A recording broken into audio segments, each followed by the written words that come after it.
politics, power, and allegations. Three words have recently defined the ongoing drama between Senator Natasha and Senate President Akpabio. What started as a dispute over Senate proceedings has escalated into accusations of sexual harassment, a 6-month suspension, and a legal battle. But beyond the headlines, let's dissect the legal implications, the Senate rules, and the controversy surrounding whether the Senate President had the moral and legal right to sit in a judgment over himself.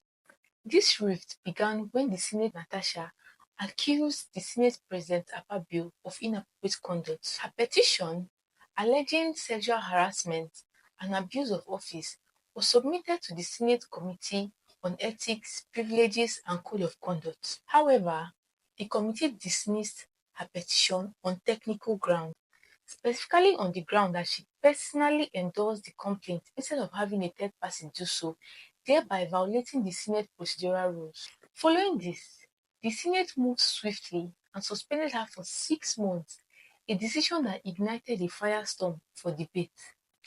With her legal team now pursuing a defamation suit against the Senate President Akpabio, this whole controversy is far from over. Now, in the legal perspective, the fundamental question is whether Senator Natasha's rights were violated and if the Senate followed due process to her suspension. Looking at the sexual harassment allegation, under the Nigerian law, sexual harassment is a criminal offense and allegations should be investigated thoroughly by an independent body like the police or the Judicial Commission. And the decision to dismiss her petition based on procedural flaws rather than examining the substance of her allegation raises concern about institutional bias. Now, on the suspension of a senator, the Nigerian Senate has the power to discipline its members based on its standing rules. However, any disciplinary action must be proportionate and fair. The Nigerian Constitution, Section 36, guarantees a right to fair hearing. Was Senator Natasha given an impartial process? There have been precedents where suspension of lawmakers have been overturned by the courts for violating due process. Could this happen again? Now, the Senate Ethics Committee handled the case, but here is where things got murky. The Senate would require that complaints must be submitted through a third party.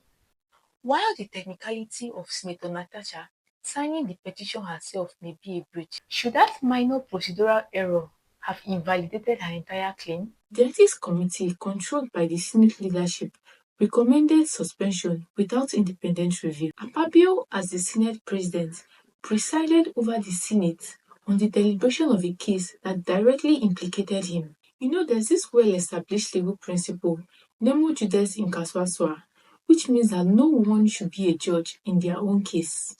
So was this a fair trial?